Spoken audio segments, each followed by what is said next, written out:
مولانا سے شروع کرتے ہیں. ٹھیک ہے. وہ کیا گیدڑ سنگھی تھی جو آپ نے سنگھائی تو مولانا آپ کی بات مان گئے جو پہلے والی کمیٹیوں سے مان نہیں تھے رہے؟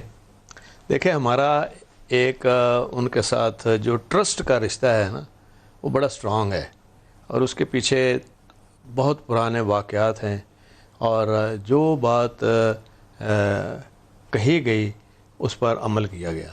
اور خاص طور پہ ویسے تو یہ تیسری جنریشن تک جا رہا ہے ہمارا رشتہ ان کے ساتھ، لیکن مشرف صاحب کے دور میں 2-3 واقعات ایسے آئے کہ حالات بہت خراب ہوئے، اور خاص طور پہ درانی صاحب چیف منسٹر تھے، اور کچھ معاملات کافی بگڑ گئے.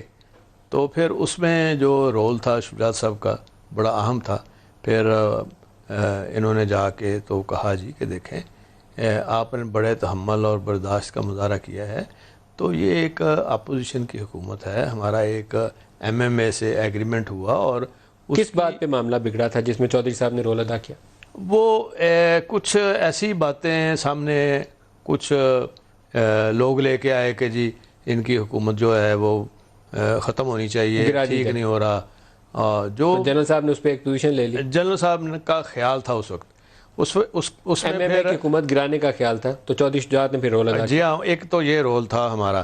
پھر مولانا صاحب کے اوپر بھی بہت ساری چیزیں اختلافات پیدا ہو گئے، تو اس کو بھی پھر ٹھیک کرنے میں شجاعت صاحب اور میں اکٹھے گئے تھے.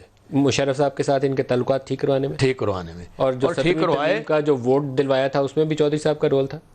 ان کا بہت زیادہ رول تھا. 17ویں ترمیم پہ MMA کو مادہ کرنے میں چودھری صاحب کا رول تھا. جی ہاں، وہ اب جب ہم ملے ہیں نا کہہ رہے تھے چودھری صاحب 17ویں ترمیم جو ہے نا وہ مجھے لے کے بیٹھ گئی، آپ نے وہ میرے ساتھ زیادتی کی ہے.